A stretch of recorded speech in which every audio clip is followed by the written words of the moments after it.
you woke to a cool night breeze and the long rustling sigh of palms. It moved through the courtyard like a soft hand, lifting ribbon and hair, carrying the faint sweetness of sugar and bergamot from Lily's little brazier.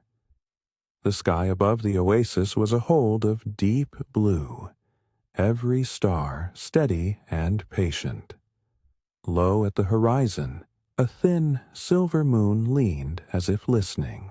Lily woke later than she meant to, as she often did when the night had been especially quiet.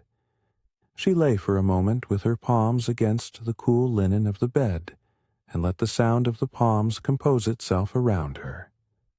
The wind stitched its own rhythm through the fronds, a steady, gentle cadence that matched the small thud of her heartbeat.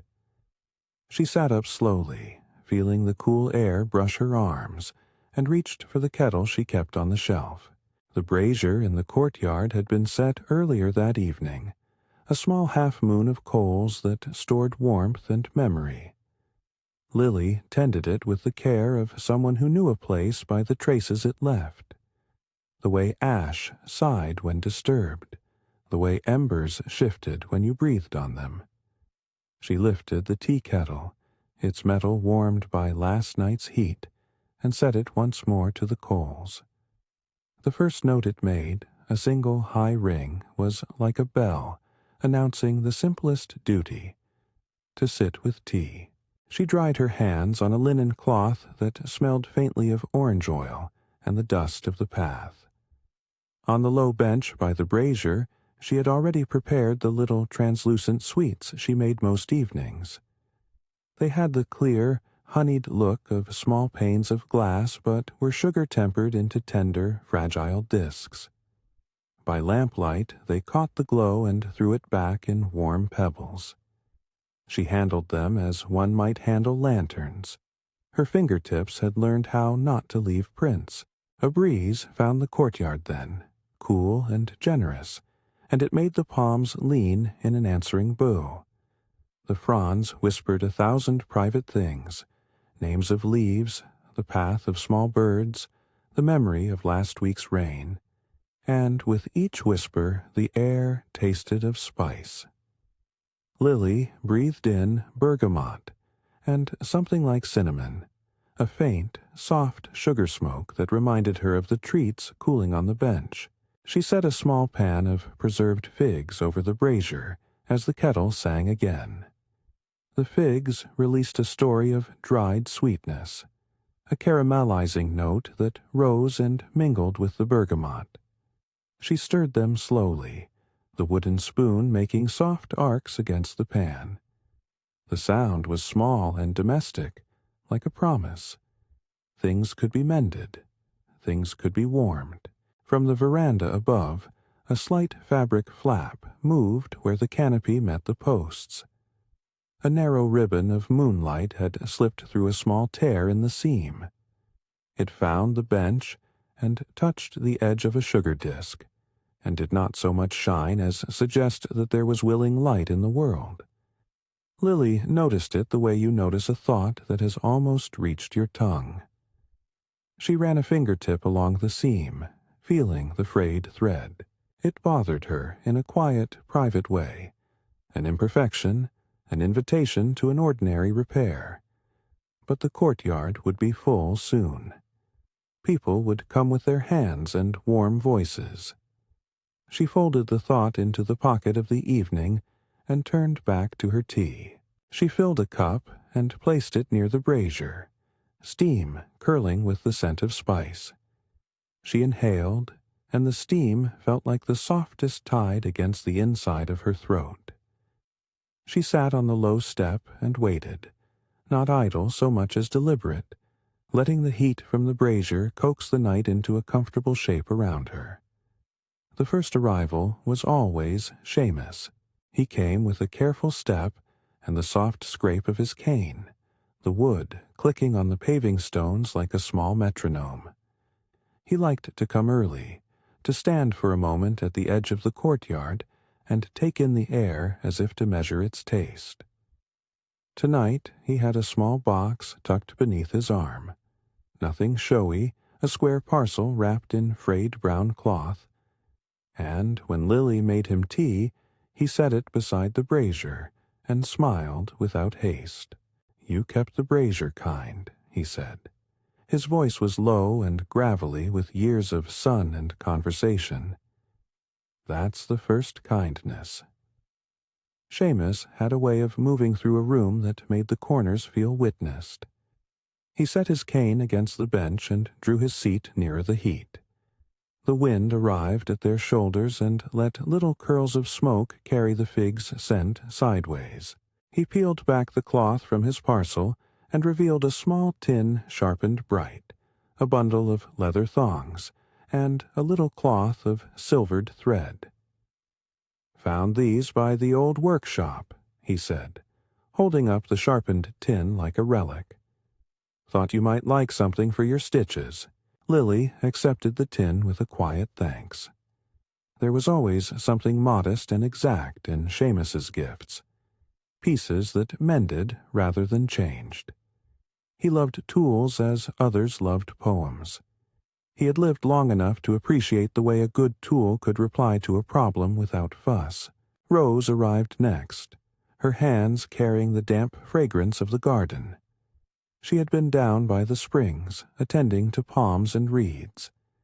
Tiny beads of water still clung to the edges of the leaves on her sleeves. She entered the courtyard barefoot, as if she hadn't quite forgiven the stones for their hardness, and offered Lily a small bunch of night-blooming jasmines tied with a strip of copper wire. The skin of the flowers was cool in Lily's hand, and when she crushed one between her fingers a fresh, bright sweetness opened like a secret. "The palms liked the rain yesterday," Rose said, settling close to the brazier. "They sing different now. You'll see." She had a satchel with seeds and a roll of translucent reed, long, thin sheets that could be woven into ventilation slats or used to patch a seam.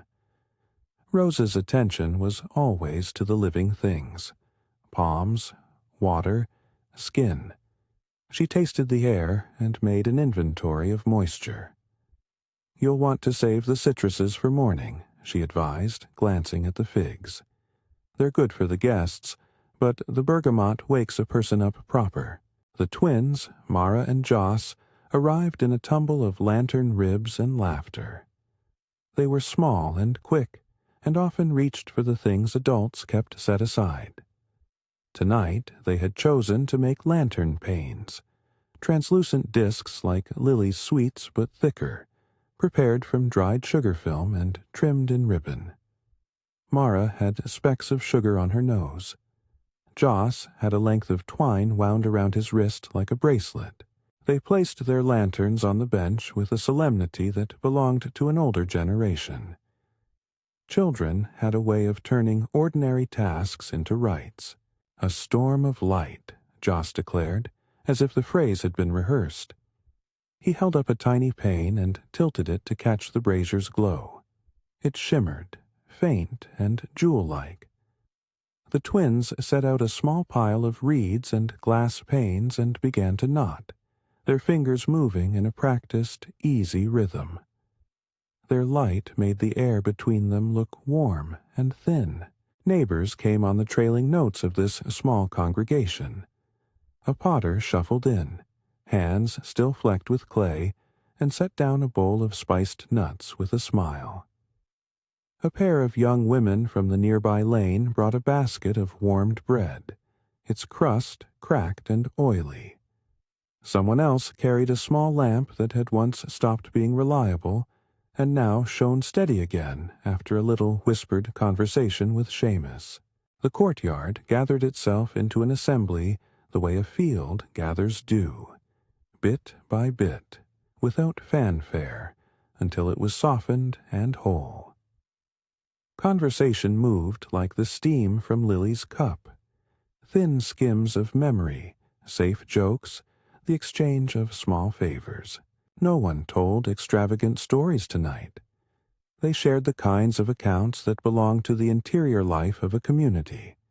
Which plant had surprised the gardener, whose child had learned to carry a tray without spilling, the quiet passing of an old neighbor. Everyone listened, and in their listening things were made to matter properly.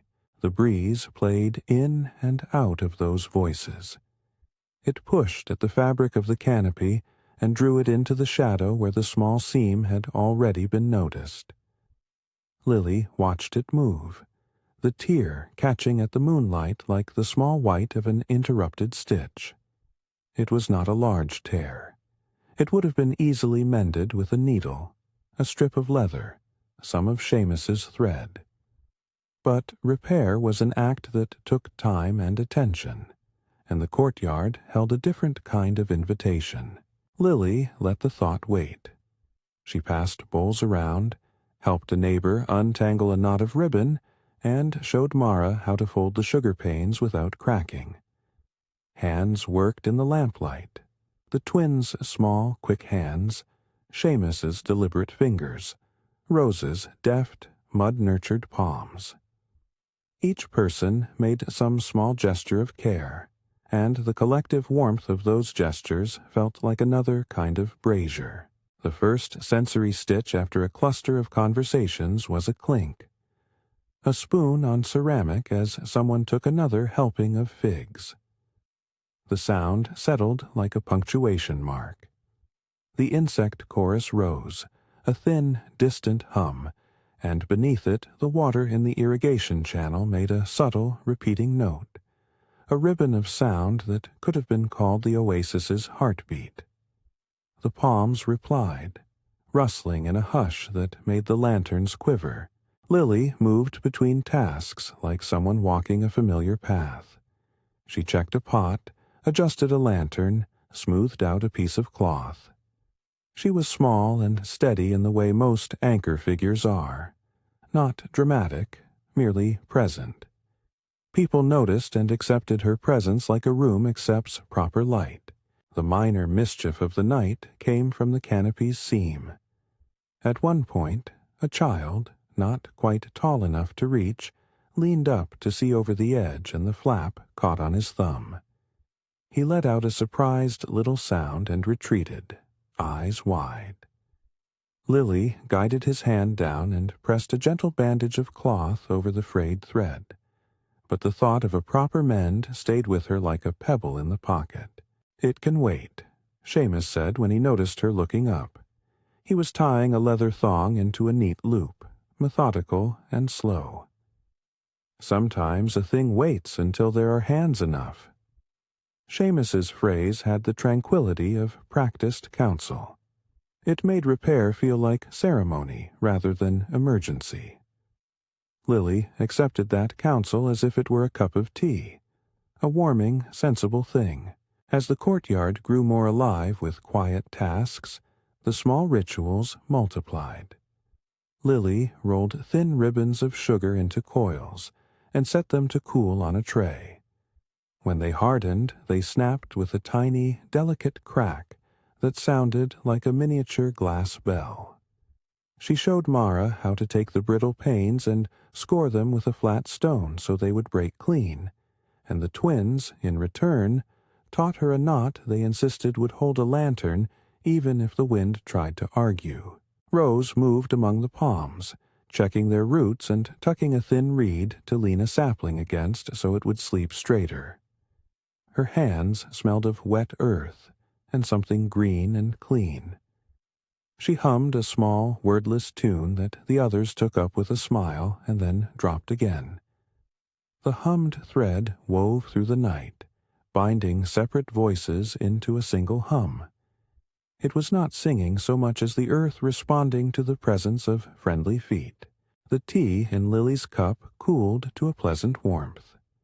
She took another long sip, and the spice lingered, leaving a memory of heat that settled along her chest. The brazier whispered, and the coals made a soft, crystalline language as they greeted the spoon. At intervals, the breeze lifted the lashes of the lanterns and sent flecks of amber across the paving stones like fallen stars. The courtyard felt like a bowl holding small things that mattered: a tin, a thread, a sweet, a knot. Each private item had its place and was treated with attention. The hum of the water sounded closer now, as if it had come to lean against the stones to listen. The palms swayed the way tall friends sway with one another. At some point, after the first hour, while the conversation had softened and the children were engaged in constructing a garland of light, Lily finally rose to look at the canopy properly. The seam had widened in the gentle work of the evening. Where moonlight had found a needle of entrance earlier, there was now a slant of cool air that made the back of the neck feel aware of itself. She traced the fray and felt the grain of the fabric between her thumb and forefinger. It was not urgent. It was not meant to be a spectacle. It was, however, the sort of thing that would trouble the imagination if left until morning. She went to the table and set out the pieces Seamus had brought: the tin, the leather thongs, the silvered thread. Rose lent some of her thin reeds, and Mara and Joss offered more sugar panes, which Lily folded into small protective strips. People watched her with the same quiet attention they gave to a person threading a needle. There was something in the sight of hands about to commence a common task that made the hollow in the night feel safer. Before the first stitch was taken, the twins began to sing under their breath. It was a small, nonsense rhyme they'd learned from their mother, a rhythm that fit the movement of fingers. Others joined in, not in full chorus but in partial lines, and the courtyard knit itself into a low, wordless hum that helped the stitches find their places. Lily held the needle at first and found it was like learning to fish again. The eye of the needle was a small, expectant mouth, the thread a river. She eased the thread through, slow, precise, and the needle sank into old fabric like a boat finding its harbor. Each pass of thread was small and certain. There was a pleasure in a clean line, in the way the tissue of the canopy accepted a stitch. A sensory beat followed, the soft rasp of the needle, the breath that accompanied each pass. The insect chorus made the needle's rhythm feel like a part of a larger score. The palms rustled in time. Halfway through the first mending, Lily paused. She held the seam and felt its looseness. The stitch would hold, but the fabric itself had lost some of its strength along the edge. The thought appeared, unadorned. Perhaps a strip of leather along the torn edge would strengthen it properly. Perhaps a small panel of the translucent reed could reinforce the whole, allowing the moonlight to continue finding its way in without the worry of a larger tear. Seamus nudged his cane and offered the tin. Rose pushed a roll of reed around the corner of the table. The twins produced a coil of twine they'd been saving. Hands gathered these little things like loyal animals. "You know what would finish it nice," Seamus said. He was not one for many words, but when he spoke it was with the weight of practice. If you add a line of panes along the inner edge, light will still come through, and the rain, if it comes, will slide proper. Lily smiled at the simplicity of it. The idea of turning a mend into an ornament pleased her terribly. It was not simply repair, it would be an act of celebration. The community liked such small ceremonies. They took little breaks and turned them into songs. The plan unfurled in practical, slow movements. Mara and Joss were tasked with cutting sugar panes into tidy shapes. Rose would weave the reed. Seamus would steady the fabric and hold the edges while Lily stitched. Tools appeared with no drama. A bone awl, a pair of small scissors, a roll of tape made of worked resin. People offered these things as if they were natural appendages, extensions of the hands they already held. As the preparation went on, the courtyard's noises softened into an accompaniment. The water made a steady patter, the palms made a constant, bright rustle, and the lanterns hummed their faint, warmed glow.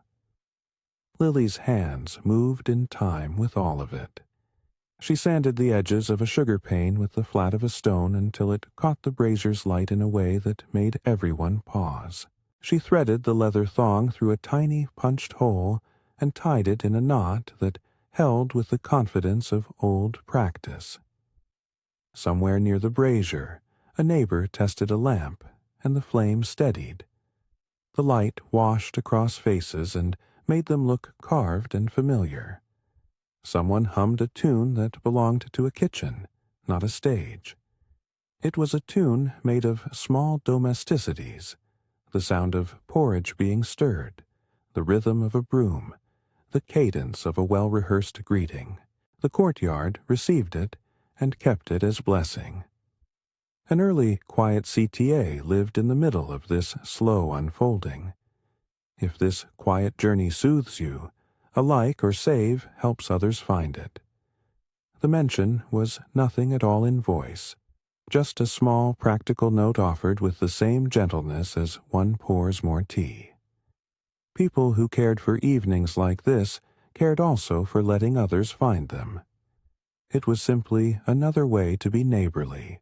When the mending began in earnest, it did so with patience. Lily sewed the leather strip along the torn edge, each stitch a little bridge. The sugar panes were set beneath the sewn edge like jewels for a crown, slotted between thin loops so that light would play through them. Each pane was individually secured, given the attention it required, and, as they were added, the canopy changed its face from practical to decorative.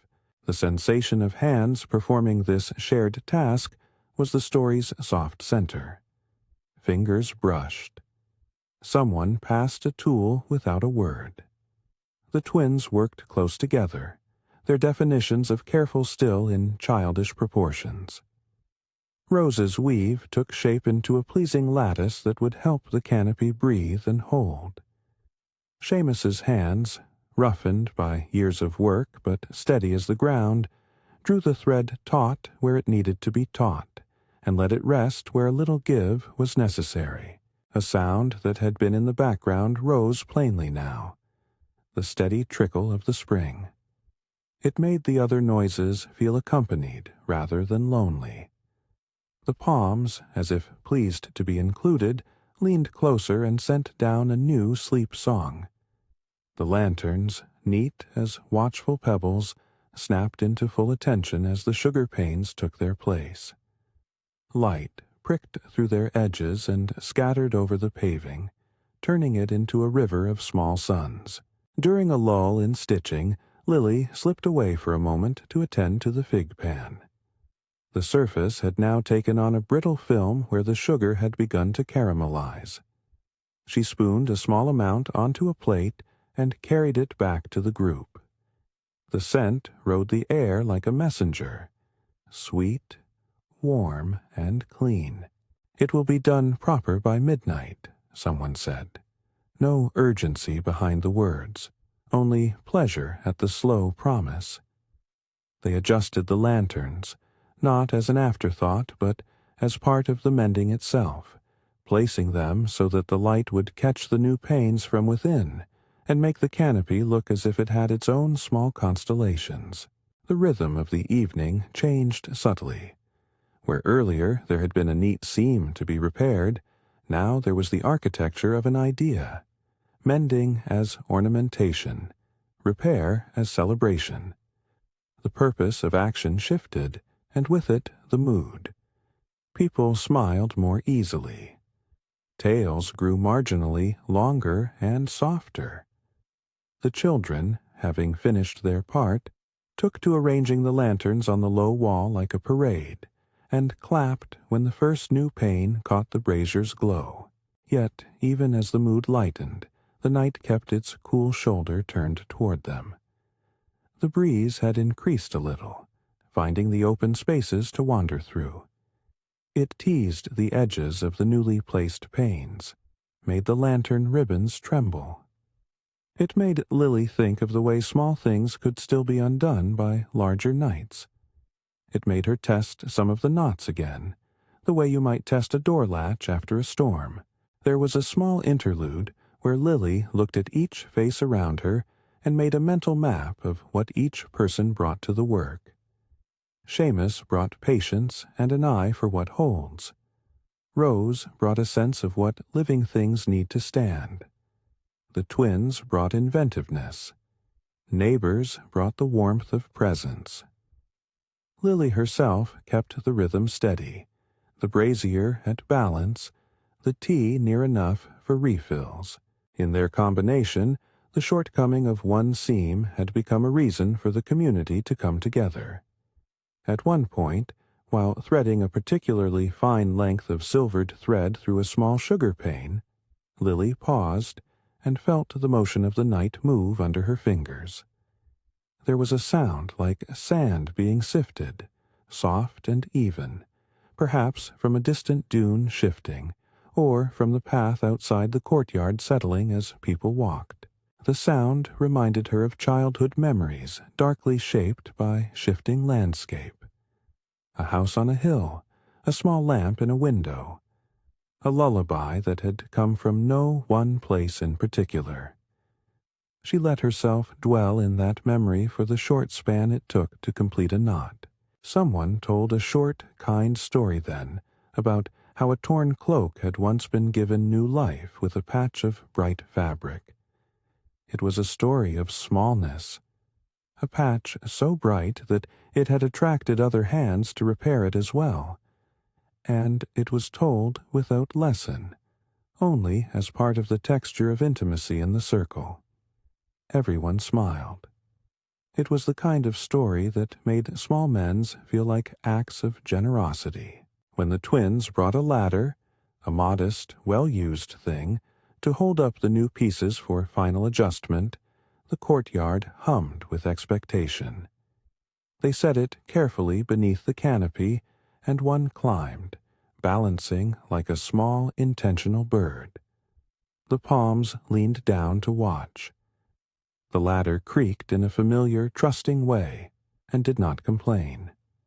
The child reached the seam and held the new pane there, aligning it with the one beside it until the light formed a steady band. Lily reached up then and took the needle and thread herself for the final passes. Her hands moved with a steadiness learned in years that were slow and unhurried. Each stitch met the previous like two people agreeing on the same secret. The sugar panes caught the brazier's light and made bands of warmth along the canopies inside. There was no rush, no urgency, yet there was focus, the particular quiet pressure of a group doing a thing well. It is a different sensation from crisis. It is the sensation of craft, the way a thing yields to patient insistence. The stitches sank. The leather was lashed and made to hold. The reed reinforced the inner edge. The seam became a new line, better for its accidents. But the night, broad and watchful, had more to offer than just repair. As the canopy took its new shape, someone proposed they string a row of lanterns across the courtyard to celebrate the mending. It was a small suggestion, the kind that blossoms in an atmosphere where hands are already busy. The twins cheered in a manner that was not loud, but that had the brightness of children releasing a safe, contained joy. The twins ran to fetch the rest of their sugar panes, eyes bright in the lamplight. The plan grew like a vine. They would hang the lanterns from the palms, and the air would take them up to meet the rustles. They would string a second garland along the low wall, and the bread would be passed around with figs, and the warmest tea reserved for those who had sewn. Someone produced a spool of fine wire, another a basket for holding the delicate panes. The courtyard transformed from a place of labor into a room set up to honor that labor. A hush settled while they appointed who would climb which ladder, who would pass what tool. The soundscape softened. Even the water in the channel seemed to wait. Then the bustle resumed, gentler, a choreography that had been practiced and refined. Lily found herself on the ladder opposite the twins, securing the first lantern in place. Under the palms, with their long fronds swaying, she felt a particular kind of assurance. The lantern hung and caught the brazier's light, sending it outwards in a round, contented halo. For a moment, the courtyard looked like a map of gathered stars, held together by string and habit. As they worked, someone started a low hum beneath their breath, a tune that had no words but many memories. Others joined in, tentatively at first, then with confidence.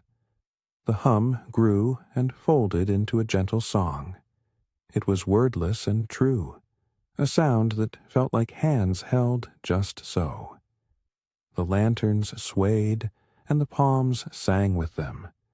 The oasis seemed to lean into its own small joy. Yet the cool night breeze continued to test their work, nudging the new panes and making them chime faintly in the way sugar will when it meets metal.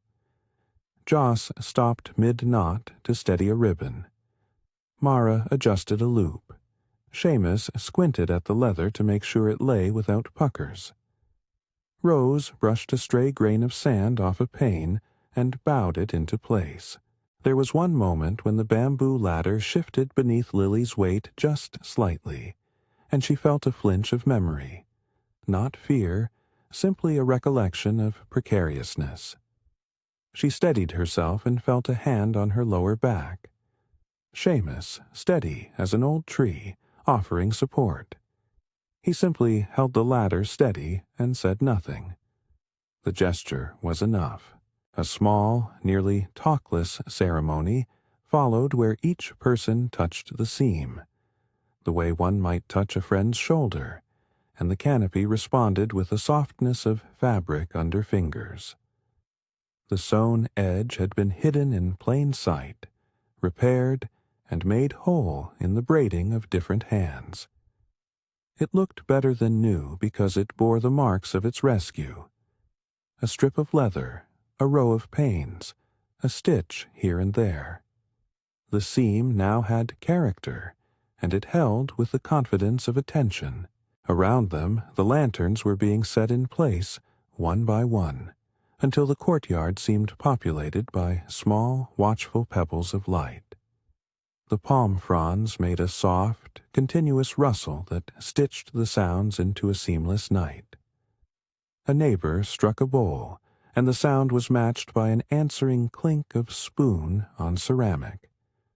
The song rose and fell, like breath. As midnight leaned nearer, the practical business slowed. People moved to the edges of the courtyard, their tasks finished and their bodies warmed by the labor. They sipped tea, nibbled on figs, and watched the lanterns. The light made faces look like softly carved things. Eyes glittered with the dull shine of beeswax. Someone told a short, affectionate anecdote about a cat who liked to sit in the fold of the canopy, and everyone laughed quietly as if the joke was a small, precious thing. Lily climbed down and stood in the center of the courtyard for a moment, letting the breeze play at her hair. She watched the canopy now in its altered state, mended, ornamented, telling a story of small hands and small joys.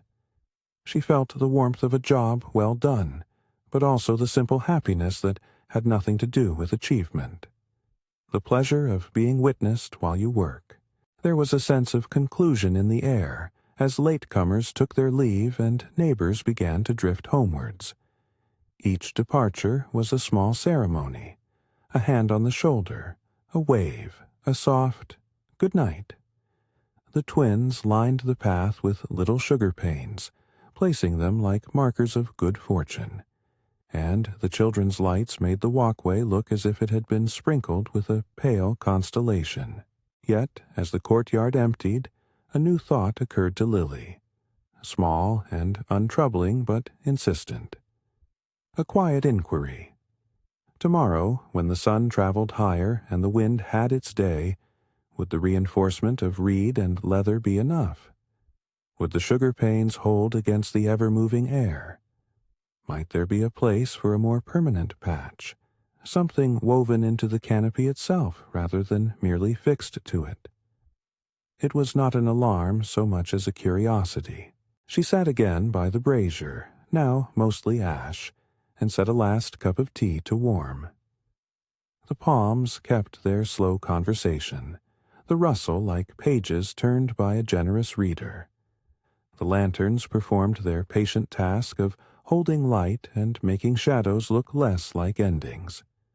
Rose tidied her satchel, placing a sprig of night jasmine into its fold for the morning. Seamus arranged his tools into the tin and secured the silvered thread with a moth-eaten ribbon he had carried for years. Lily considered the question of permanence as the courtyard became almost entirely quiet. It was a gentle sort of pondering, the same kind of thought that comes when you straighten a picture and wonder if the nail will hold. She thought of the ways the community had gathered its things and its people tonight, with tiny gifts, with practical knowledge, with shared humor. The act of mending had been communal, and that communal part seemed more important than any single stitch. A soft, almost imperceptible wind rose. It ran its fingers through the palms and slid beneath the canopy's new edge. For a moment, Lily felt the canopy test the air as if feeling its new strength. The panes trembled a little, the leather settled.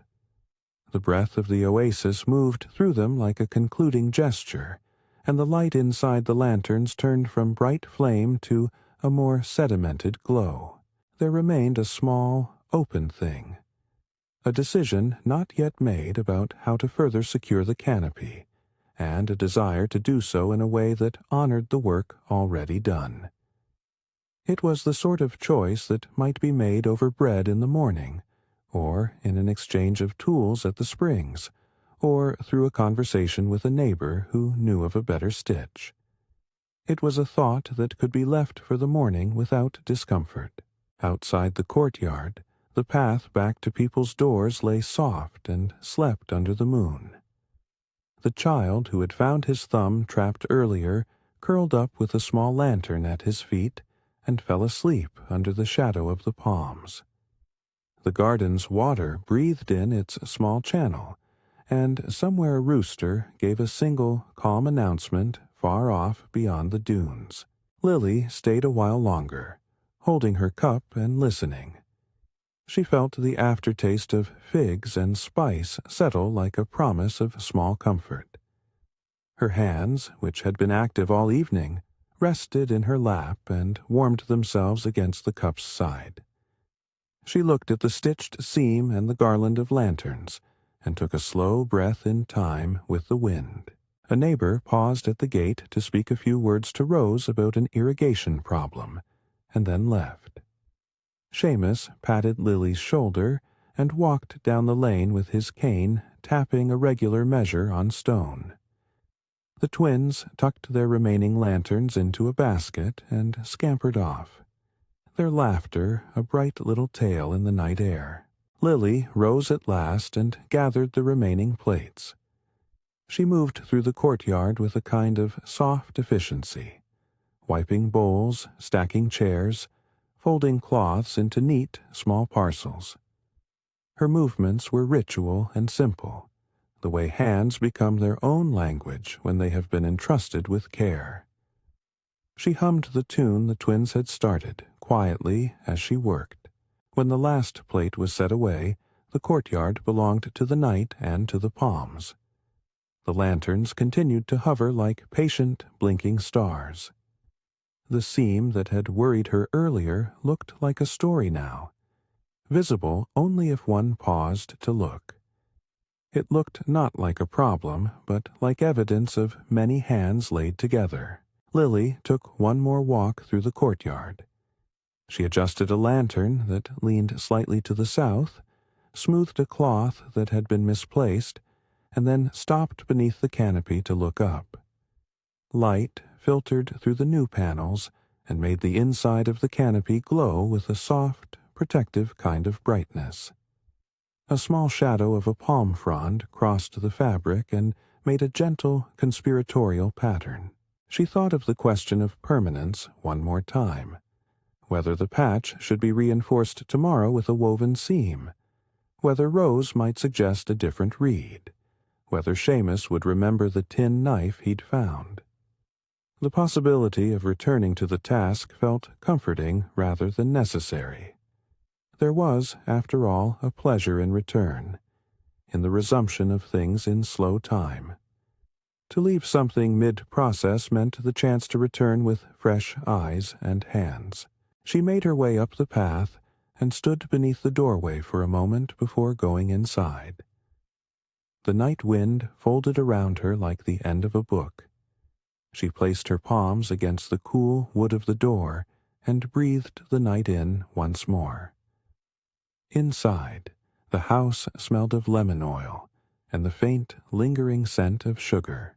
She set the brazier to a less insistent glow and stretched the linen across a small drying rack. There was a finality to domestic evening work that she did not need to hurry. She would sleep soon, she knew. She could already feel the slow pulling of eyelids.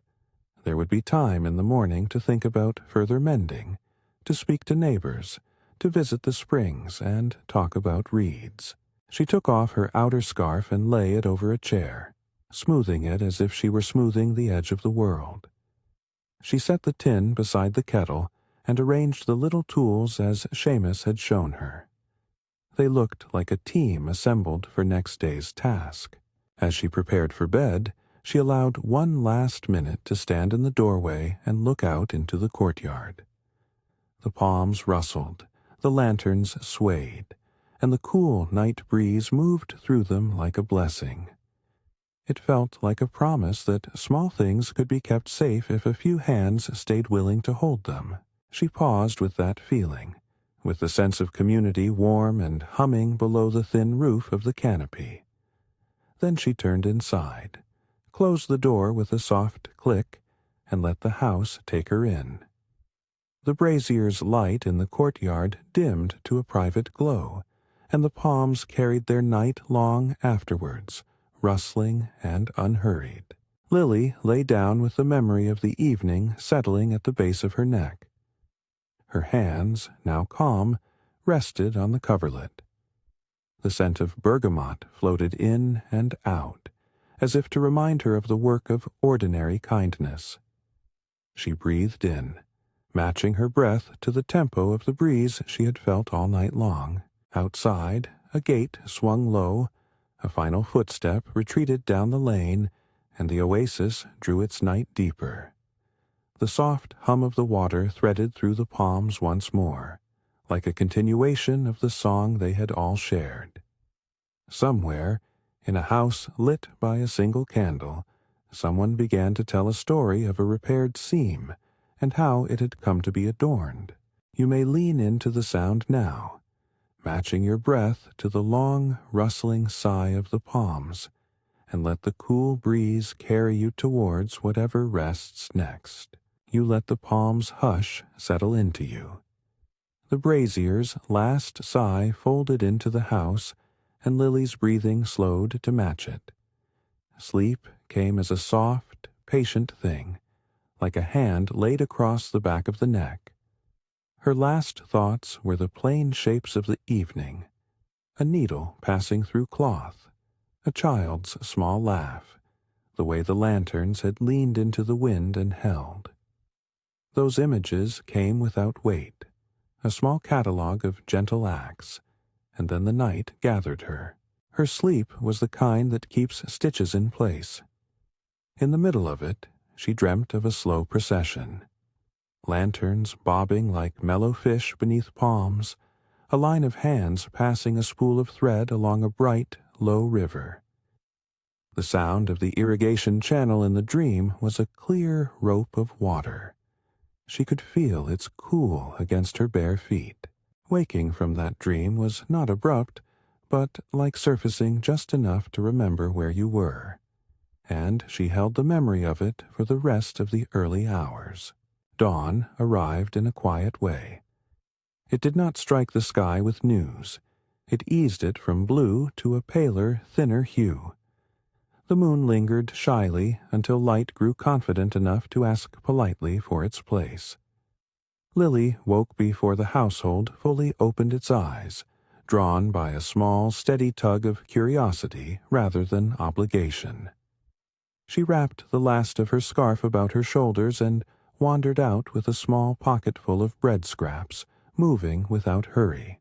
The courtyard at that hour was a place for close listening. Dew sat on the leaves like a soft paste. The palms shivered and loosened beads of moisture. The lanterns, now cool and dim, held a skin of condensation where the night's warmth had met the chill of morning. Small insects performed their first tentative routines. A soft line of light found its way under the canopy where the sugar panes had been set, and made a band of pale gold across the paving. She walked the perimeter, checking the knots she had made the night before. Everything seemed as it should. Leather lay flat, stitches held, reed agreed to its new place. The little, nagging thought about permanence had not been erased by sleep. It had softened into a practical question. Perhaps a woven seam, Lily thought, or a different reed from the springs. She made a note in her mind like one would mark a book. Check with Rose about the heavier strips that came from the far end of the reed beds. Ask Seamus if he still had the tin. And perhaps, she considered, she could take the time tomorrow to pass by the workshop where an old woman joined leather with a steady hand. A kettle took the coals with a different timbre in the gray of morning. Its note was lower, rounder, as if the metal appreciated the unhurried day. Lily set a little saucer of figs near the brazier and watched steam gather and then thin out into the air.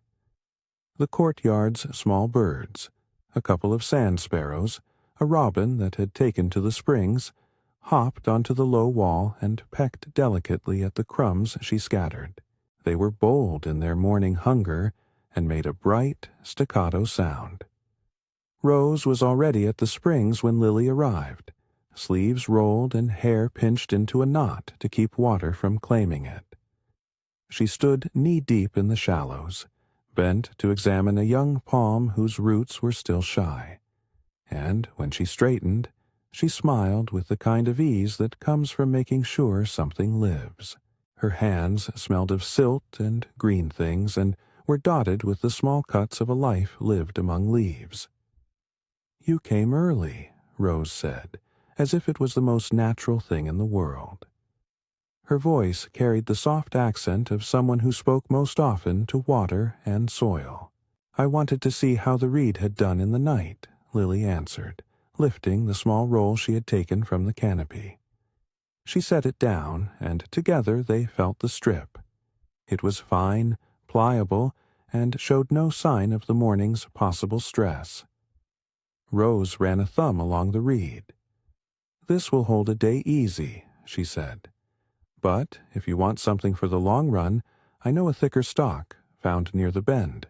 Stronger fibers. We could take a bundle." They talked about that, not as a crisis, but as the kind of plan made by people who lived in continuities. The springs themselves sang low and patient. There was the distant promise of work, not as duty, but as tending.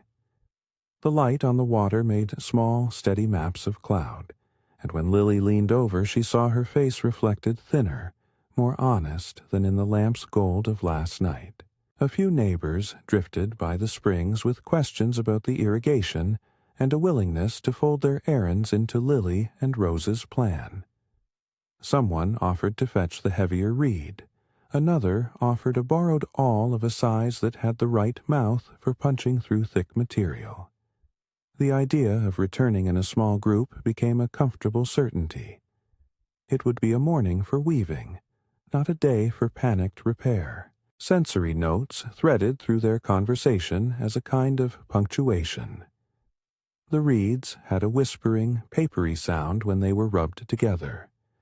The water made a clean, pulsing swish as it passed over stones. The scent of damp earth rose in small fingers that reached for their hands. These were small pleasures, the workaday kind that feel rich when they are attended to. When Lily returned to the courtyard to fetch some tools Seamus had insisted on leaving the night before, she found him on the low bench, small as a book in the morning light, his cane leaning as if in thought. He had a thin, folded map of paths and a small cup of tea that steamed in a precise, modest plume. He looked up as she approached and offered her a seat without ceremony.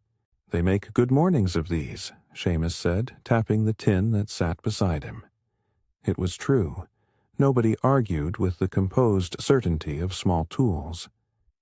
"You're coming to the reeds?" Lily asked. He nodded.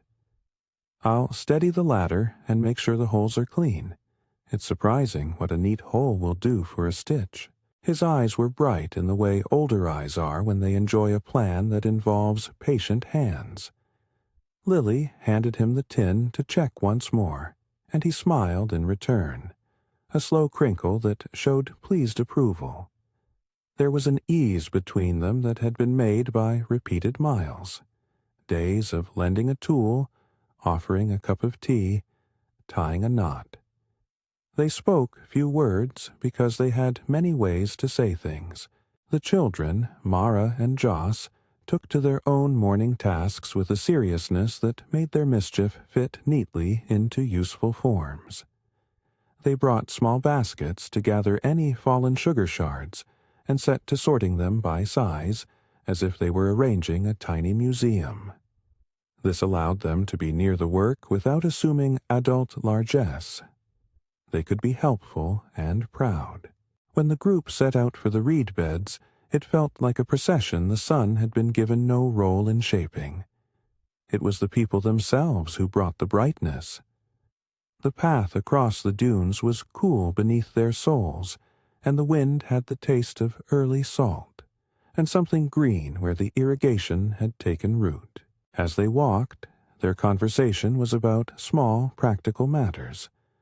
What weight the canopy needed to bear, which knots would better counter the tug of the west wind, whether a second row of panes might be useful on the side that took the most dawn. At the reed beds, the work was pleasantly physical. They cut lengths of reed, stacking them like small bundles of pale wood. The blades made a clean, satisfying sound with each slice, and the dust that rose smelled of sun and fiber. Seamus showed the twins how to knock a hole at the end of a strip so that a thong might pass without tearing the reed. They watched his hands with the solemnity of apprentices. They carried the reed back in a low, balanced load. The sun had a modest warmth by then, not fierce, but the sort that blessed skin, and made perspiration feel like proof of the day's purpose. When they returned, neighbors had already made a modest breakfast. A pot of porridge, a jar of marmalade, another plate of figs warmed lightly on coals. The courtyard seemed to expand with the smell of oats and citrus. The morning's mending was deliberate and unrushed. They set the ladder beneath the canopy again, and this time the work felt more settled. There was a program. Reinforce the inner seam with a woven strip of reed and leather, then bind the sugar panes with small loops of twine laced through punched holes. Joss and Mara passed tools and materials with the silent expertise of those who had been given small trust. Lily took the central position at the seam, as she had the night before, but her stitches were eased by the knowledge that this time there would be a twofold reinforcement. The reed would take earnest stress, while the leather would take what the reed could not. She trusted the geometry of their plan, and the confidence of that trust made each hand movement calm. Small sensory moments kept airing the fabric of the day. The rasp of the awl made a low, steady punctuation. The leather softened under oiled fingers and exhaled a scent that was faintly like smoke and earth. The reed made a dry, papery music when bent and fed. The water channel plinked a steady accompaniment as someone topped a watering can. Conversation around them was the soft hum of practice, punctuated by a few quiet jokes and approving sounds. At one point, while Lily concentrated on making a neat, close line of stitches, a neighbor from the lane arrived bearing a small bundle of resin that could be used to seal any exposed knots. She set it down like an offering and drew back the cloth to reveal its warm, sticky heart. The smell of pine and resin briefly dominated the palate of the courtyard, and everyone paused to take it in. For a second, the air seemed thicker with craft. When the reed was finally woven and lashed to the seam, it made a satisfying, modest clack as the last tie was pulled tight. There was an audible settling, like a small house finally finding its proper center of gravity. The sugar panes caught the morning light now in a sturdier way. Their faces were less likely to be broken by the wind, and they shone like small, patient coins. A small celebration followed the practical work, as is proper in these places. Not a noisy jubilation, but a carefully arranged acknowledgement. Seamus produced a thermos of strong tea. Rose had baked a flatbread flavored with lemon and rosemary. The twins arranged the remains of the sugared pieces on a plate and declared them pains of fortune. They ate and praised each other's stitches quite generously. "This will serve," someone said, and the approval was not hollow but grounded. It was as if the edifice of common life had been strengthened by a modest but earnest effort, and that strengthening felt good to witness. Lily felt it too, the returning ability to trust the canopy without a small, nagging worry in the corner of her mind. After bread and tea, people folded into smaller conversations. Some spoke of errands and garden plans. Others talked about children's schooling and a neighbor's forthcoming birthday.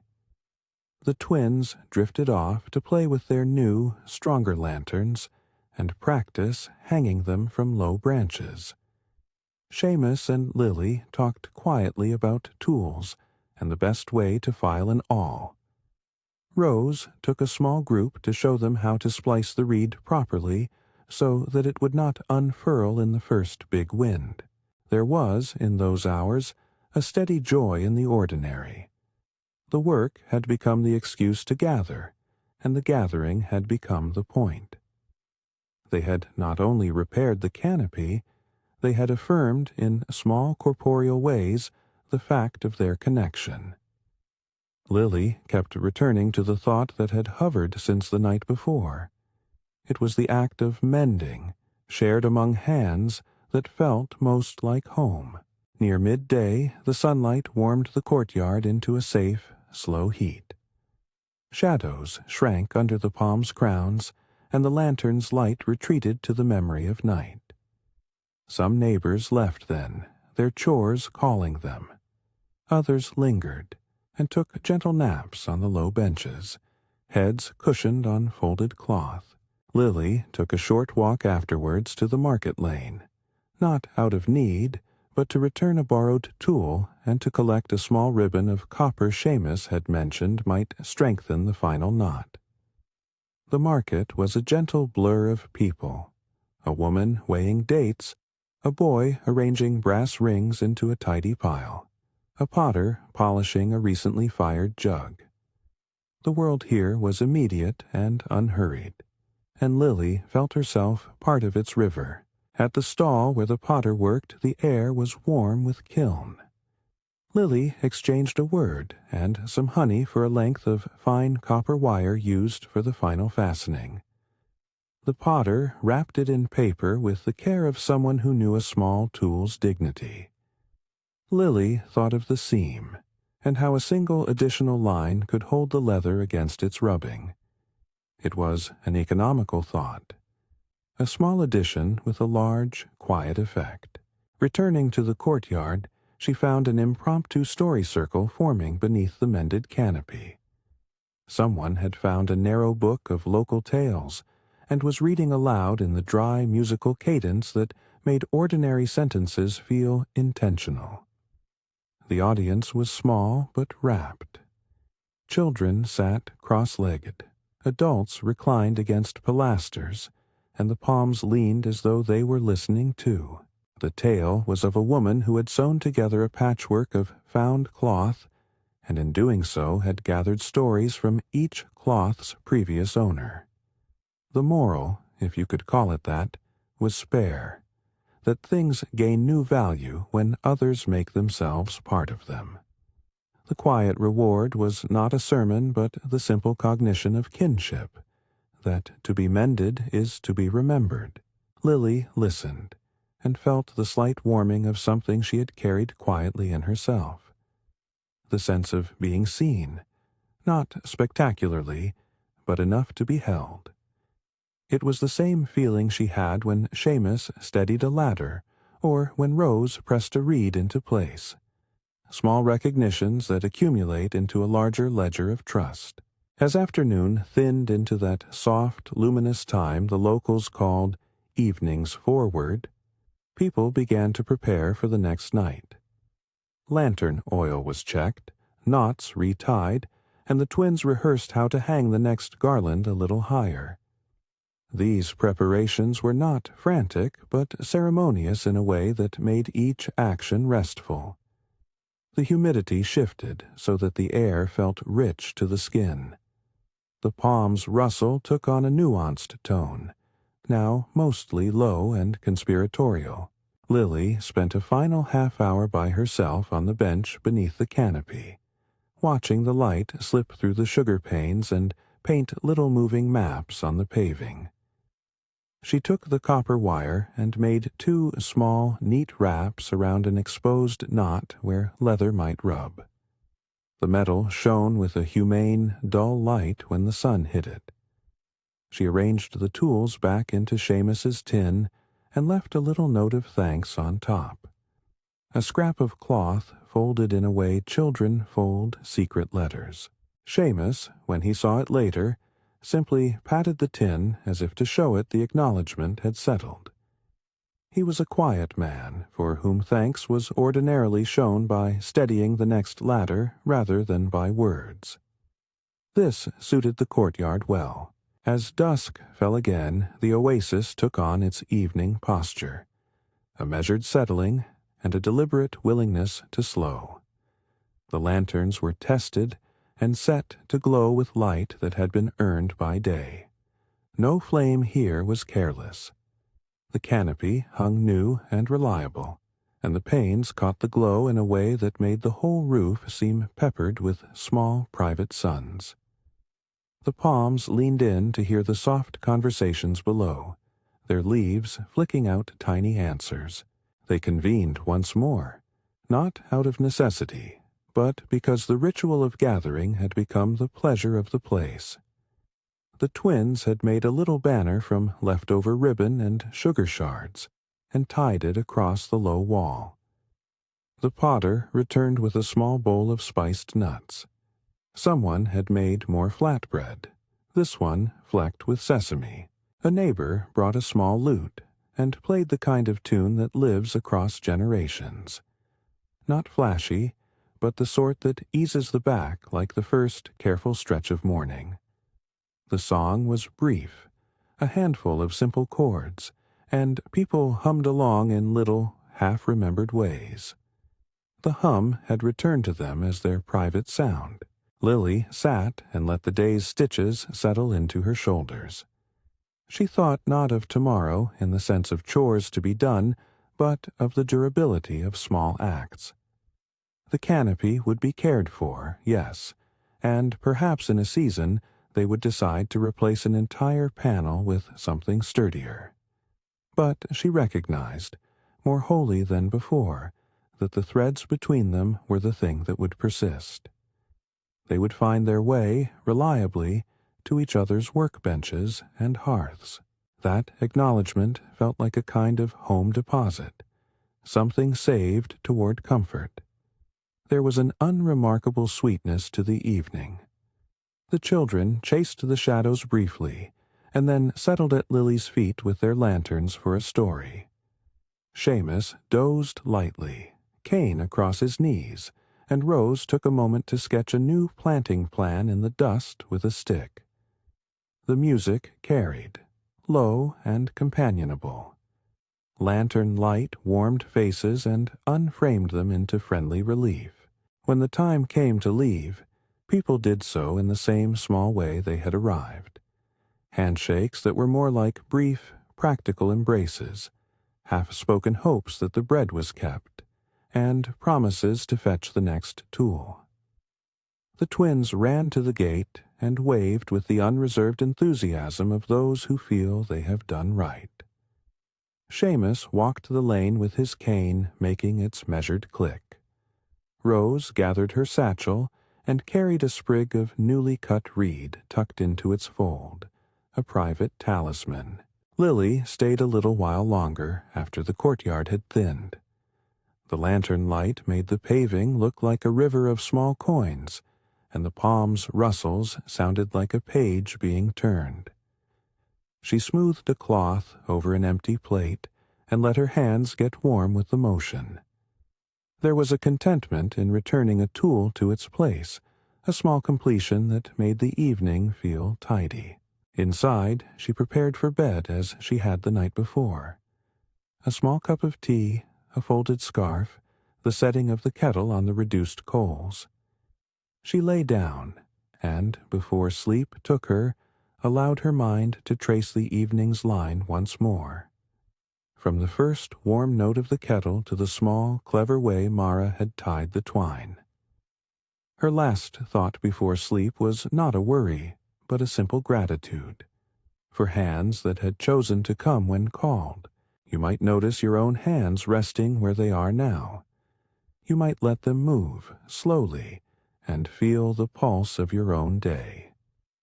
These small routines, cup in hand, a warm plate, a folded cloth, can be anchors for us all.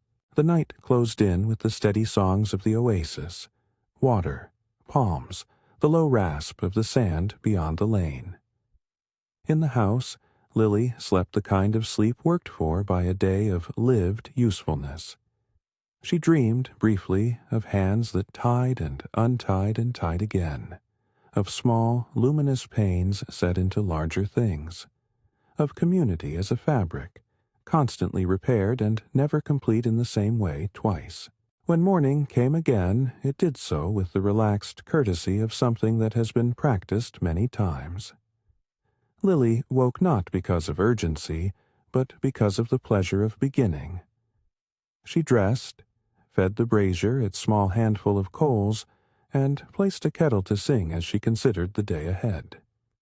The canopy leaned against the sun in the cool light, and the copper wire she had added gleamed softly. Plans for the week arranged themselves like a neat pile of cloth. There would be a talk with the potter about another thin resin, a visit to the far bend of the reed beds for a heavier cut, and a small workshop the twins hoped to host for other children in the lane to learn the care of lanterns. Lily thought of it all with a quiet satisfaction. There was work to be done, yes, but it was the sweet, ordinary labor that feels like the right shape for a life. Before she left the house, Lily stood at the doorway and took a breath with the palms. The scent of bergamot lingered faintly as an echo in the courtyard and in her clothes. She smiled to herself, small and private. The night's repairs had become an occasion. The canopy's seam now told a story rather than a problem. She touched the lintel and felt the cool, honest wood beneath her palm. If tonight has offered you the comfort of a small, careful story, then take this like a hand offered across an ordinary table. If you would like more evenings such as this, with small repairs and lantern-lit gatherings, a kind invitation rests in the playlist for other gentle vignettes. Subscribing or saving this story simply helps others find a moment like the one you have shared. Now, if you are ready, find a comfortable space. Lie back or sit as you prefer. Let the long, rustling sigh of the palms be the metronome for your breath.